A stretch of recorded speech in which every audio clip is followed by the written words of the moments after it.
Hi hello నమస్తే welcome to Panchatantra TV నేను మీ Kavya. Star pacer Jasprit Bumrah ఇప్పుడు భారత పేస్కు ప్రధాన ఆయుధం. వైవిధ్యమైన బౌలింగ్ యాక్షన్తో ప్రత్యర్థులను ముప్పు తిప్పలు పెట్టే బుమ్రా 2016లో అంతర్జాతీయ క్రికెట్లోకి అడుగుపెట్టాడు. అప్పటి బుమ్రా బౌలింగ్ యాక్షన్కు ఇప్పటికి తీరుకు చాలా వ్యత్యాసం ఉందని మాజీ పేసర్ ఇషాంత్ శర్మ వెల్లడించాడు. బుమ్రాను తొలిసారి విజయ్ హజారే ట్రోఫీలో చూసినట్లు గుర్తు చేసుకున్నాడు. జస్ప్రీత్ బుమ్రాను 2015 విజయ్ హజారే ట్రోఫీలో చూసా. ఫైనల్లో ఢిల్లీ, గుజరాత్ జట్లు తలబడ్డాయి.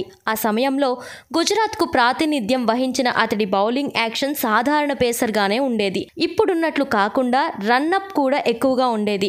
ఆ మ్యాచ్లో అతను 5 వికెట్ల ప్రదర్శన చేశాడు. ఆ ట్రోఫీ తర్వాత ఆస్ట్రేలియా పర్యటనకు వెళ్ళా. అప్పుడు రవి శాస్త్రితో ఓ మాట అన్నాను.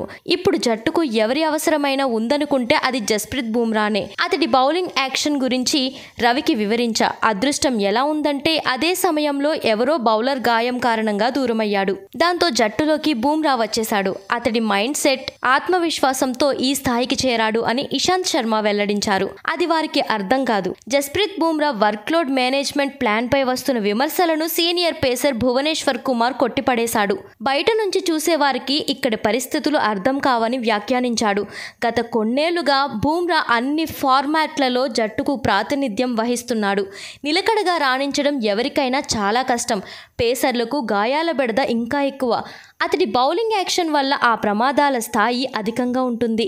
ఇంగ్లాండ్తో 5 టెస్టుల్లో 3 ఆడటంపై వస్తున్న విమర్శలు అర్ధరహితం. ఈ విషయంలో బుమ్రా నిర్ణయం సరైనదే. ఆ 3 అతడి ప్రభావం చాలా ఉంది.